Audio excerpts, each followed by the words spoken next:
On tonight's episode, we rejoin our DOGMAN encounters across the US series, focusing on the East Coast this time. There's some hair-raising accounts and stories that are just as terrifying as the encounters that have happened on the West Side. Get ready, because the terror is not stopping anytime soon. Story 1. October 2000. It was later in the evening when I was driving back to my in-laws' house by myself and was going down a dirt road. I saw something in the ditch up ahead and on the right and didn't really know what it was until I got up far enough so that my headlights could catch it. I didn't know anything about DOGMAN until a couple of years ago. This thing had an outline of a huge dog, but when I got closer, it turned and looked at me. I just floored it. It didn't really bother me until I noticed it looking at me, and I saw that it was actually grasping what it was eating. I got back and didn't say exactly what I saw. I just asked them if they were any big dogs or wolves up where they lived. My father-in-law just laughed and said, no. Then he asked why. I didn't tell him anything though. The thing I will never forget are those reddish orange eyes that just kept staring at me deep into my soul. Story 2. April 22nd, 2016. I had just arrived home, a few minutes after dusk, after visiting with my parents. Our location is pretty rural, but we do have a few neighbors within shouting distance of us. We have 33 acres of mixed forests and fields with lots of thick brush, consisting mostly of briars. I had my 2 young children with me in the Jeep, ages 2 years and 11 months old, when I pulled in the driveway that night. My husband was working late with an emergency case. It was near fully dark when I got home. As soon as I stepped out from my vehicle, I felt creeped out. It felt different outside. We have lots of peepers and crickets that would normally be making a lot of noise. Even the birds are usually chirping until an hour or more past dark.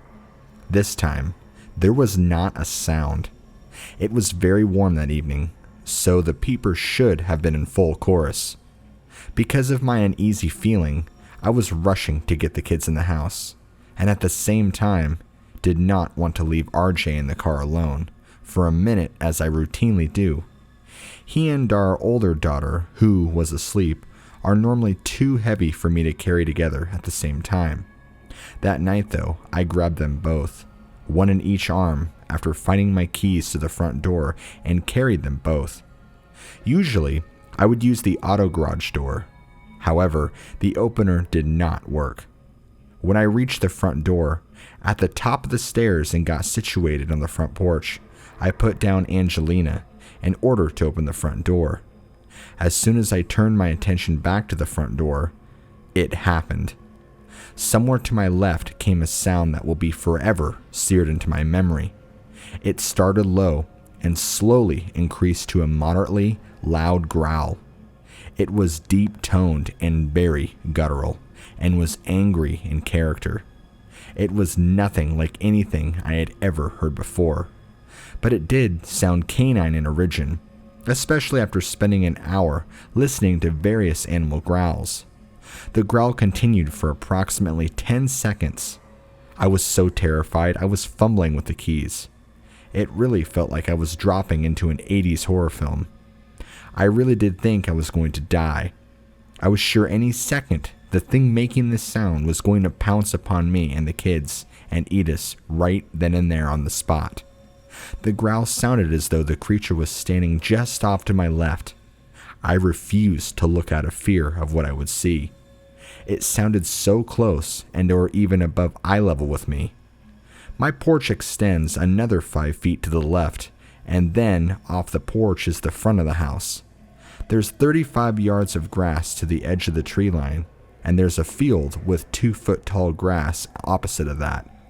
There's also a small shed between our porch and the tree line.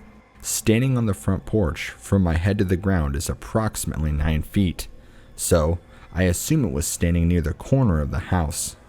I had never been so afraid until a few moments later when it actually spoke to me. As the growl continued, it seemed to melt into audible words, spoken in a very deep and gruff tone that seemed to have a rough sort of reverberation quality to them. What I heard as clear as day was, "You can't get in." The only word that I'm sure of is the first "you," as the sound of the growl transitioned to English words and it sounded more like "yeesh." Now I was finally hysterical and dropping the keys. Finally, I got the right one in and got the door open and got in. I had to kick my daughter through the door, regretfully. Strangely, she seemed oblivious to what had just transpired, as if she didn't hear it. I slammed the door shut and never looked. I didn't hear anything else that night. I called my husband and his friend to let them know what had happened, so I never did actually see what terrorized me because I couldn't look. I've had 2 days to think about this encounter and talk with my husband, who has listened to just about every episode of DOGMAN Encounters with Vic Hundiff. I'm fairly certain that this was what was growling at me. The sound was not human and seemed like it was amped or mic'd up because it seemed so powerful. Not that it was a loud growl, but it seemed unnatural. Also, the height it seemed to emanate from and the silence that preceded it led me to the conclusion. My husband agrees, because the entire week he too has been on edge. We have lived here for a year and all seemed normal until this very week. Our cat, which is an indoor cat, got out accidentally and has vanished, without a trace, mind you. She has gotten out before and just stood around until we got her back in the house. Also, my husband said that Tuesday night he experienced the same silence outside, and it really unnerved him too. He says he has never experienced anything so eerie. On Wednesday, he took our dog up into the woods to look for our cat and felt very uneasy. He said the dog kept tucking its tail and turning around wanting to go home. It's not like our dog or even my husband to feel uneasy in the woods, because both of them love the outdoors and are very comfortable in nature. On Thursday at dusk, he took the dog around the back lot and says something took off from the thicket at a sprint and came crashing through the woods down the hill towards him. He always carries a sidearm when he is out and is normally not really afraid of anything, but he actually turned and ran back up towards the house. Whatever was charging stopped seconds after he stopped to listen and did not make another sound. He was very concerned when he came in, stating that he knows what big game sounds like and that this was just not right. Even he was surprised that he ran from the sound. The following day was when my encounter happened. After talking about all these events with my husband, we are concerned that there is a dogman in the area. My husband had listened to episodes 90 and 91 of DOGMAN Encounters with Vic Hundiff and is so worried that this thing has decided to stalk one or both of our children. My husband said that based on those episodes, it sounds like the dogman plans ahead when snatching kids, and he thinks it may have been scouting the area, with plans to do just that. He said it was doing that, or that it was waiting for me to leave one of the kids in the Jeep for just a minute. Either way, none of this is good. The main reason why I wanted to submit this to you was because it seems very unique in that it spoke to me. It wasn't the words, but the feeling it gave me that disturbed me the most. It was as if it was trying to give me the impression that I was nothing and that I was weak and just food. I got the impression that it was saying, "Can't get in, haha, you're mine." It's tough to explain because it seemed like it was conveying its frame of mind, and that was, for lack of a better description, mocking me in a very cruel way. I really want to know if you have ever heard of one of these monsters actually speaking. My husband and I really want to believe that our conclusions are wrong, but instinct and other encounters have highly convinced us that it in fact was a dogman. Story 3.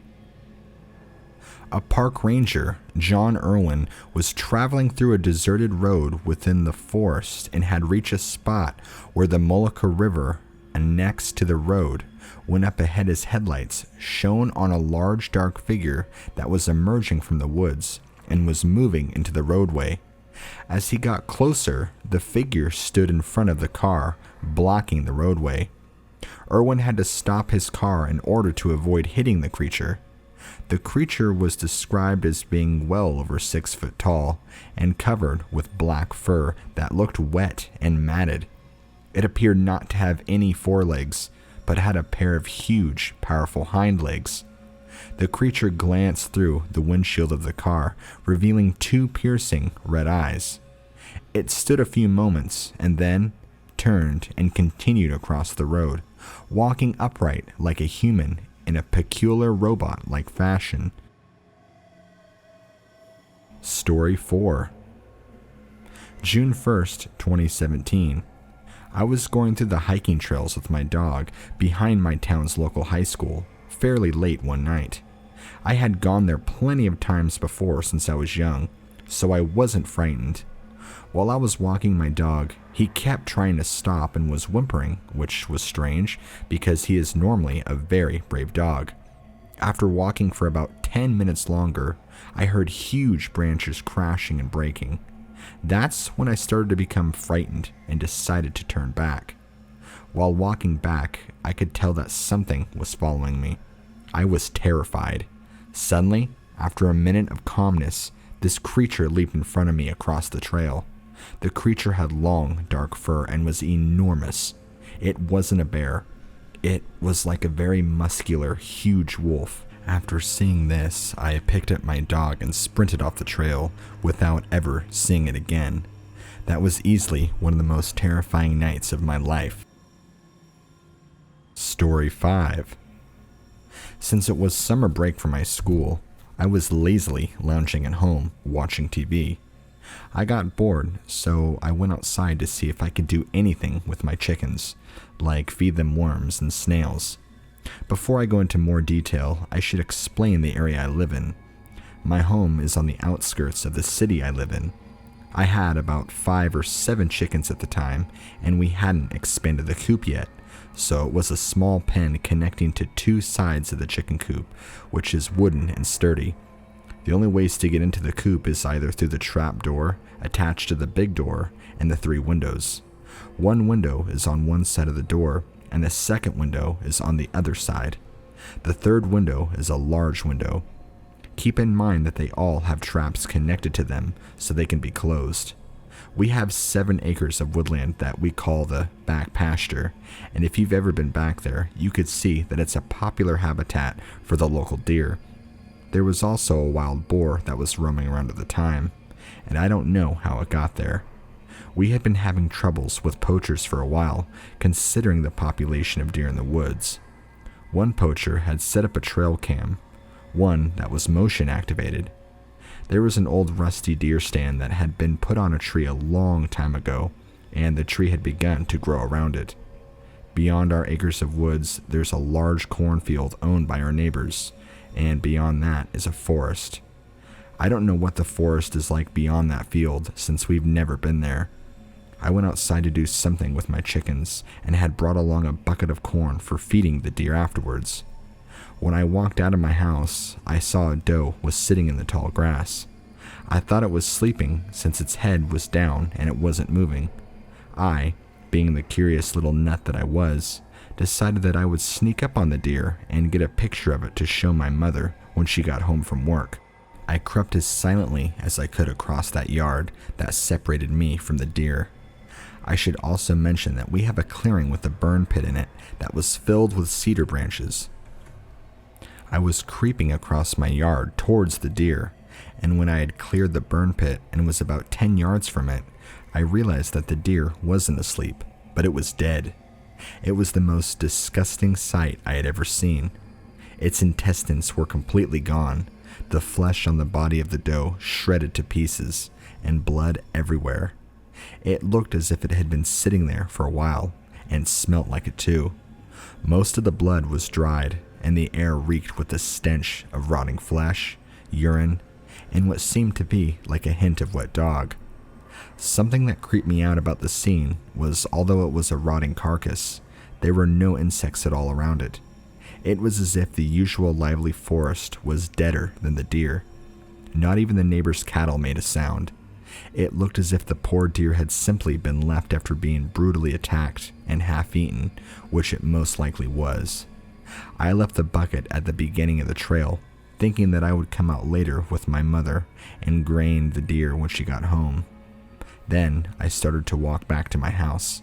I had barely taken a few steps when I heard a low, snarling growl that sounded like a wolf, although it seemed distorted as if it were being played on an old radio. Against my better judgment, I turned my head around and I saw what looked like the biggest freaking wolf I'd ever seen. It was on all fours. Its fur was black and matted in places. Its face was what you'd expect a wolf to look like, although it was broad and the muzzle seemed a little short, although the way it was curling its lips made it look as if the snout was plenty long. And its eyes were yellow. Not a bright yellow, like the yellow of a flower or the sun, but a dim, deep, amber red yellow, if that makes sense.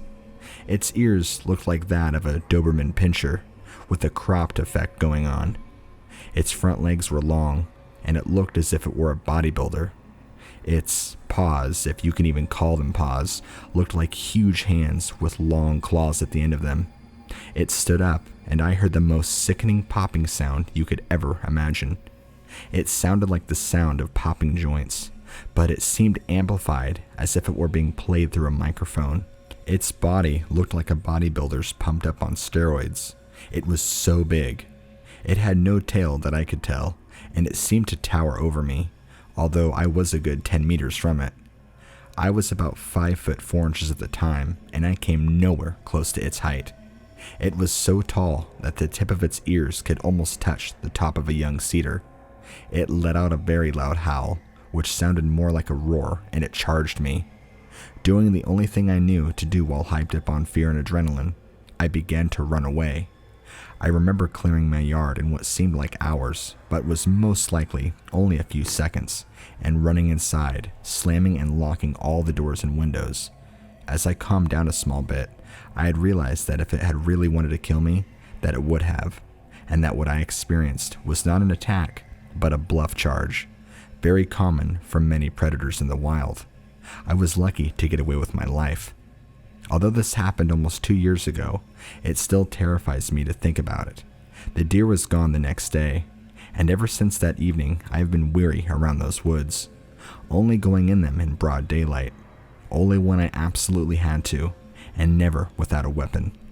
Sadly, I cannot say that I am one of those people that have stopped experiencing things after the encounter, although I only had nightmares for a month after that day in June. Nothing really started to happen again until about 2 months ago when I was staying up at night playing on the laptop. I had started to hear things moving around on the porch and turned on the light to see the shape of something huge disappearing behind the corner of my house. There was also one of the rare times I went into the woods after the first encounter when I was helping my mother clear brush from the hunting clearing. I was going to get the mower and was walking the trail to do so when I heard bipedal footsteps following me off to my side. They stopped wherever I stopped, and I eventually ran out of the woods and have never been back since. I asked my late grandmother about the creature I had seen, and she informed me that there was something called the Wolfhead Man that stalked the Kansa tribe, preying on small children that strayed too far from their tents. Later, I was informed by my history teacher that my house had actually been built on a tribal burial ground, and I have since been wondering if that had anything to do with it. I hadn't heard about the Wolfhead Man before she told me about it. When I saw that there were several eyewitness reports that were proved to be truthful, it made me feel a lot better about coming out with this information. I had attempted to tell people previously to this, but everyone either said I was stupid, crazy, or just a liar. One thing's for certain, I am not stupid. I am not crazy, and I am most definitely not a liar. I know what I saw, and what I saw is a dogman. Story 6. I'm reporting a possible dogman sighting, based on the info provided by my son and his friend. This occurred in Montgomery, Massachusetts. As a four-wheel enthusiast, my older son has become familiar with off-roading trails and rural routes that he and his friends use regularly, often at nighttime. On this occasion, they were in his Ford Explorer, following a familiar route in a rural town through a remote wooded area. Being winter, the plows stopped at a certain point, leaving a bank of snow at that point, marking where the town abandoned maintenance of that unpaved road for the winter, leaving further use of this road to those who dare. As my son related, he four-wheeled through the snowbank and drove along the rain road, which winded a mountain. He concentrated on his driving, focusing on the road, as his close friend sat in the front passenger seat. Suddenly, his friend exclaimed, "Look, what is that?" My son didn't lift up his eyes to see it because he wanted to stay on the road. His buddy pointed to where it went. So, my son quickly swung his truck around and illuminated the area with his off-road lights and headlights. His friend described what he saw as running like a wolf, but not a wolf. He said it was big like a bear, but not a bear. He also said it had long hair and was lighter in color than a brown bear. He said it was gray in color. They sat there for a minute or so, staring into the darkness. Suddenly, something pushed the SUV from behind, making it slide along the muddy, snowy road just a short distance. They both whipped their heads around, only to see the blackness of night out of the rear window. Then he quickly started the truck and sped out of there, not seeing the creature again. My son stated that it could not have been the same creature his buddy spotted, because once he had illuminated the area with the truck's lights, they would have spotted movement against the white snow. Another one of my friends insisted this was a Bigfoot, as he had an encounter years ago, but this description seems to better fit a dogman. This experience, whatever it was, is absolutely true. Thanks for watching. If you enjoyed this video, be sure to like, subscribe, and leave a comment. I'm working on releasing videos daily, and I will keep covering a wide range of topics, from gargoyles to creepy camping stories to dogmen and much, much more. Keep your eyes and ears peeled and stay afraid for what lurks in the darkness around you.